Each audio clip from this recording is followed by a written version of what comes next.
ಹೇಳಿದ್ರಲ್ಲ, ಅವ್ರ ಮನೆ ಮುಂದೆನೇ 50 ಲಕ್ಷ ರೂಪಾಯಿ CC ರೋಡಲ್ಲಿ ಓಡಾಡ್ತಾ ಇದ್ದಾರಲ್ಲ, ಕೆಲಸ ಆಗಿದೆ ಅಲ್ಲ, ಮತ್ತೆ ಐಮಾಸ್ ಪ್ಲೇಟ್ ಹಾಕಿದಾರಲ್ಲ ಅವ್ರ ಮನೆ ಮುಂದೆನೆ. ಯಾವ ನೈತಿಕತೆ ಇಟ್ಕೊಂಡು ಇವ್ರು ಮಾತಾಡ್ತಾರೆ? ಅವ್ರ ಪಾಗೋಡ ತಾಲೂಕಲ್ಲಿ ಎಷ್ಟು ಬೂತ್ ಇದಾವೆ ಅನ್ನೋದು ಗೊತ್ತಾ ಅವ್ರಿಗೆ? ಎಲ್ಲಪ್ಪ ತುಮಕೂರಲ್ಲಿದ್ದರು, ಬಂದರು, ಹೇಳಿದ್ರು, ಹೊರಟ್ರು, ಹಿಟ್ ಅಂಡ್ ರನ್. ಮತ್ತೆ ಇನ್ನೊಬ್ರು ರೋಡಿಸಮು ಕೇಸ್ ಹಾಕ್ತೀನಿ, ಡಿಫಾರ್ಮೇಷನ್ ಕೇಸ್ ಹಾಕಿ ಸರ್, ಕೋರ್ಟ್ ಎಲ್ಲರಿಗೂ ಒಂದೇ. ನೀವು ಮಾತಾಡೋದು ನಿನಗೆ ವೈಯಕ್ತಿಕ ನಿನ್ನ ಇದಕ್ಕೆ ಶೋಭೆ ತರಲ್ಲ. ಈ ಥರ ಎಲ್ಲ ಮಾತಾಡೋಕೆ ಹೋಗ್ಬಾರ್ದು. ಸೊಗಡು ವೆಂಕಟೇಶ್ ಅವರು ಇದು ಅಡ ಇಕ್ಕಿದ್ದಾರೆ ಅಂತ ಹೇಳ್ತಾರೆ. ಅವ್ರ ವ್ಯಕ್ತಿತ್ವಕ್ಕೆ ಶೋಭೆನೇ ತರಲ್ಲ ಇದು.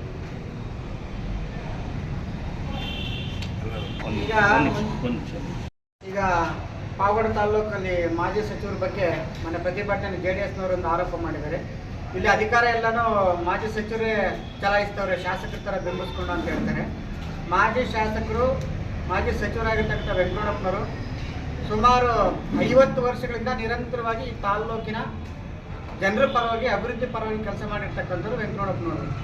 ಅವರು ಅಧಿಕಾರ ಇರಲಿ, ಅಧಿಕಾರ ಇಲ್ಲದೆ ಇರಲಿ, ಯಾವಾಗಲೂ ಸದಾ ಜನರ ಬಗ್ಗೆ ಕಾಳಜಿ ವಹಿಸ್ಕೊಂಡು, ತಾಲ್ಲೂಕಿನ ಬಗ್ಗೆ ಕಾಳಜಿ ವಹಿಸ್ಕೊಂಡು, ಬಡವರ ಬಗ್ಗೆ, ರೈತರ ಬಗ್ಗೆ, ದಲಿತರ ಬಗ್ಗೆ, ಕೂಲಿ ಕಾರ್ಮಿಕರ ಬಗ್ಗೆ ಉತ್ತಮವಾಗಿರ್ತಕ್ಕಂಥ ಬಾಂಧವ್ಯ ಇಟ್ಕೊಂಡು, ಮತದಾರರ ಬಗ್ಗೆ ಇವರೆಲ್ಲರನ್ನೂ ಕೂಡ ಒಗ್ಗೂಡಿಸ್ಕೊಂಡು ಒಮ್ಮತವಾಗಿ ಸಾಮಾಜಿಕ ನ್ಯಾಯಕ್ಕಾಗಿ ಯಾರಾದರೂ ಹೋದಂಥ ಸಂದರ್ಭದಲ್ಲಿ ನ್ಯಾಯ ಕೊಡ್ತಕ್ಕಂಥ ಮನಸ್ಥಿತಿ ಅವ್ರದ್ದು. ಅವರು ರಾಜಕಾರಣ ಇರಲಿ, ಅಧಿಕಾರ ಇರಲಿ ಬಿಡಲಿ, ಅವರೊಂದು ಪಕ್ಷದಲ್ಲಿ ಇರಲಿ ಬಿಡಲಿ, ಪಕ್ಷ ಅಂತ ಅವ್ರು ಯಾವತ್ತು ನೋಡಿದವರಲ್ಲ, ಜಾತಿ ಅಂತ ನೋಡಿದವರಲ್ಲ. ಅವರಿಗೆ ಯಾರಾದರೂ ಕಷ್ಟ ಅಂತ ಹೋದರೆ ಮಿಡಿಯುವಂಥ ಹೃದಯವಂತಿಕೆ ಇರ್ತಕ್ಕಂಥ ವೆಂಕಟಪ್ಪನವರು. JDSನವ್ರ ಥರ ಅಧಿಕಾರ ಇದ್ದಾಗ ಇಲ್ಲಿದ್ದು, ಅಧಿಕಾರ ಇಲ್ಲಿದ್ದಾಗ ಬೇರೆ ಕಡೆ ಹೋಗ್ತಕ್ಕಂಥವ್ರು ಅಲ್ಲ ಅವರು. ಅವರು ಸದಾ ಇಲ್ಲೇ ತಾಲ್ಲೂಕಿನಲ್ಲಿ ತೋಟದ ಮನೆಯಲ್ಲಿ ಇದ್ದುಕೊಂಡು ಪ್ರತಿಯೊಬ್ಬರು ಕಷ್ಟ ಕಾರ್ಪಣ್ಯ ಅಂತ ಹೋದವ್ರಿಗೆ ಆರ್ಥಿಕವಾಗಿ ಸಹಾಯ ಮಾಡಿಕೊಂಡು, ಇಲ್ಲ ಕಚೇರಿಗಳಲ್ಲಿ ಯಾವುದಾದ್ರೂ ಒಂದು ಫೋನ್ ಬೇಕಾದರೆ ಫೋನ್ ಮಾಡಿ ಅವ್ರಿಗೆ ಕೆಲಸ ಕಾರ್ಯಗಳು ಮಾಡಿಕೊಡ್ತಕ್ಕಂಥ ಮನಸ್ಥಿತಿ ಇರ್ತಕ್ಕಂಥವ್ರು ವೆಂಕಟಪ್ಪನವರು. ಏಕೈಕ ಸಚಿವರಾಗಿ 2 ಬಾರಿ ಸಚಿವರಾಗಿ 4 ಬಾರಿ ಶಾಸಕರಾಗಿ ಸೇವೆ ಮಾಡಿರ್ತಕ್ಕಂಥವ್ರು ವೆಂಕಟಪ್ಪನವರು. ಅವ್ರ ಬಗ್ಗೆ ಮಾತಾಡ್ತಕ್ಕಂಥ ನೈತಿಕತೆ ನಿಮಗಿಲ್ಲ, ಆ ನೈತಿಕತೆ ನಿಮಗಿಲ್ಲ. ಅವ್ರ ಬಗ್ಗೆ ಶಾಸಕರ ಥರ ವರ್ತನೆ ಮಾಡ್ತಾರೆ. ಅವರು ಶಾಸಕರಂತ ಎಲ್ಲೂ ಹೇಳ್ಕೊಂಡಿಲ್ಲ. ಅವರು ಜನಸೇವೆ, ಜನಾರ್ದನ್ ಸೇವೆ ಅಂತಕ್ಕಂಥ ನಂಬ್ಕೊಂಡಿರ್ತಕ್ಕಂಥವ್ರು ಯಾರಪ್ಪ ಅಂದ್ರೆ ಅದು ವೆಂಕಟಪ್ಪನವರು. ಆ ಉದ್ದೇಶದಿಂದಲೇ ಅವ್ರಿಗೆ ತಾಲ್ಲೂಕಲ್ಲಿ 4 ಬಾರಿ ಗೆಲ್ಲಿಸಿದ್ದಾರೆ. 4 ಬಾರಿ ಗೆಲ್ಲಿಸಿದ್ದಾರೆ. ಅವರ ಅಭಿವೃದ್ಧಿ ನೋಡಿ, ಅವ್ರು ಸ್ಪಂದನೆ ಮಾಡ್ತಕ್ಕಂಥದ್ದು ನೋಡಿ, ಅವ್ರ ಕಾಳಜಿ ನೋಡಿ, ಅವ್ರಿಗೂ ಮತದಾರರಿಗೂ ಕಾರ್ಯಕರ್ತರಿಗೂ ತಾಲ್ಲೂಕಿನ ಜನತೆಗೆ ಇರ್ತಕ್ಕಂಥ ಬಾಂಧವ್ಯ ನೋಡಿ ಅವ್ರನ್ನ ಗೆಲ್ಲಿಸಿದ್ದಾರೆ. ಬಿಟ್ಟರೆ ಯಾವುದೇ ರೀತಿಯಾಗಿರ್ತಕ್ಕಂಥ ನಿಮ್ಮ ಆರೋಪಗಳಿಂದ ಅವ್ರಿಗೇನು ನಿಮ್ಗೆ ಆರೋಪ ಮಾಡಿದ್ರಲ್ಲ ನಿಮ್ಗೆ ಒಳ್ಳೇದಾಗೋದಿಲ್ಲ.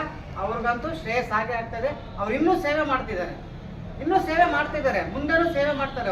ಅವ್ರ ಅಧಿಕಾರ ಇರಲಿ ಬಿಡಲಿ, ಸೇವೆ ಯಾವತ್ತು ನಿರಂತರವಾಗಿ ಹರಿಯೋ ನೀರು ಥರ ನಿರಂತರವಾಗಿ ಸೇವೆ ಮಾಡ್ತಕ್ಕಂಥ ಮನೋಭಾವ ವೆಂಕಟಪ್ಪನವರು.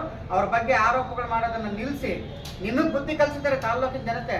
2 ಬಾರಿ ನಿರಂತರವಾಗಿ 10 ವರ್ಷ ಅಧಿಕಾರದಿಂದ ವಂಚಿತರಾಗಿದ್ದಾರೆ. ನೀವು ಆ ಹತಾಶ ಮನೋಭಾವದಿಂದ ಇದೆಲ್ಲ ಮಾತಾಡ್ತಿದ್ದೀರಾ. ಇದು ನಿಮ್ಗೆ ಶೋಭೆ ತರೋದಿಲ್ಲ. ಈಗ ಆಕಾಂಕ್ಷಿಗಳ ಪಟ್ಟಿ ಹೆಚ್ಚಾಗಿದೆ ಪಾವಗಡ ತಾಲೂಕಲ್ಲಿ. JDS ಅವರು ನಾನು ಅಭ್ಯರ್ಥಿ ಆಗ್ತೀನಿ ಅಂತ ಬರ್ತಾ ಇದ್ದಾರೆ. ಅದರಿಂದ ತಿಮ್ರಾಪುರ ಎಚ್ಚೆತ್ಕೊಂಡು ಹೈಕಮಾಂಡ್ ಮೆಚ್ಚಿಸಲಿಕ್ಕೆ, JDS ಹೈಕಮಾಂಡ್ ಮೆಚ್ಚಿಸಿ ಈ ಪತ್ರಿಕೆ ಪ್ರಕಟಣೆಗಳಲ್ಲಿ, TV ಮಾಧ್ಯಮದಲ್ಲಿ ಹೋಗಿರ್ತಕ್ಕಂಥ ಸುದ್ದಿಗಳು ತಗೊಂಡೋಗಿ JDS ವರಿಷ್ಠರು ತೋರಿಸಿ ನಾನು ಅಲ್ಲಿ ಸಂಘಟನೆ ಮಾಡ್ತಾ ಇದ್ದೀನಿ, ಅಲ್ಲಿ ಹೋರಾಟ ಮಾಡ್ತಾ ಇದ್ದೀನಿ, ಅಲ್ಲಿ ಪ್ರತಿಭಟನೆ ಮಾಡ್ತಾ ಇದ್ದೀನಿ ಅಂತ ತೋರಿಸ್ಕೊಂಡು ಅವರ ಆರೋಪಗಳೆಲ್ಲನೂ ಸುಳ್ಳು, ಸತ್ಯಕ್ಕೆ ದೂರವಾಗಿದ್ದಾವೆ. ಅಭಿವೃದ್ಧಿ ಚೆನ್ನಾಗಿ ನಡೀತಾ ಇದೆ. ಸಿದ್ದರಾಮಯ್ಯನವರ ನೇತೃತ್ವದಲ್ಲಿ, DK ಶಿವಕುಮಾರ್ ಸಾಹೇಬ್ರವರ ನೇತೃತ್ವದಲ್ಲಿ, ಪರಮೇಶ್ವರ್ ಸಾಹೇಬ್ ಜಿಲ್ಲಾ ಮಂತ್ರಿಗಳ ನೇತೃತ್ವದಲ್ಲಿ, ಮಾನ್ಯ ಶಾಸಕರಾಗಿರ್ತಕ್ಕಂಥ ವೆಂಕಟೇಶಣ್ಣವರು ಮತ್ತು ಮಾಜಿ ಸಚಿವರು ಶಾಸಕರಾಗಿರ್ತಕ್ಕಂಥ ವೆಂಕಟಪ್ಪನವರ ನೇತೃತ್ವದಲ್ಲಿ ತಾಲ್ಲೂಕು ಒಳ್ಳೆ ಅಭಿವೃದ್ಧಿ ಆಗ್ತಾ ಇದೆ. ಒಳ್ಳೆ ಕಾಮಗಾರಿಗಳಾಗ್ತಿದ್ದಾವೆ, ಒಳ್ಳೆ ರಸ್ತೆಗಳು, ಮೂಲಭೂತ ಸೌಕರ್ಯಗಳೆಲ್ಲನೂ ನಡೀತಿದ್ದಾವೆ. ಅವರ ಆರೋಪಗಳೆಲ್ಲ ಸುಳ್ಳು ಅಂತ ಈ ಸಂದರ್ಭದಲ್ಲಿ ನಾವು ಆಗ್ರಹ ಪಡಿಸ್ತಾ ಇದ್ದೀವಿ. ಇವತ್ತು ಅವರು ಮಾದರಿ ರೈತರಾಗಿದ್ದಾರೆ. ಇವತ್ತು ವೆಂಕಟರಮಣಪ್ಪ ಅವರು ಜನರಿಗೆ ಸೇವೆ ಮಾಡ್ತಾರೆ. ಯಾವುದೇ ಕಾರಣಕ್ಕೂ ಅಧಿಕಾರ ಚಲಾಯಿಸ್ತಾ ಇಲ್ಲ.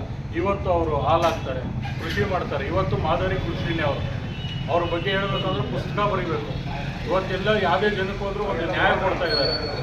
ಅವ್ರ ಕೆಲಸ ಏನು, ಅವ್ರ ಕಷ್ಟ ಏನು ಆಲಿಸ್ತಾರೆ ಈ ವಯಸ್ಸಲ್ಲೂ. Okay sir, thank you.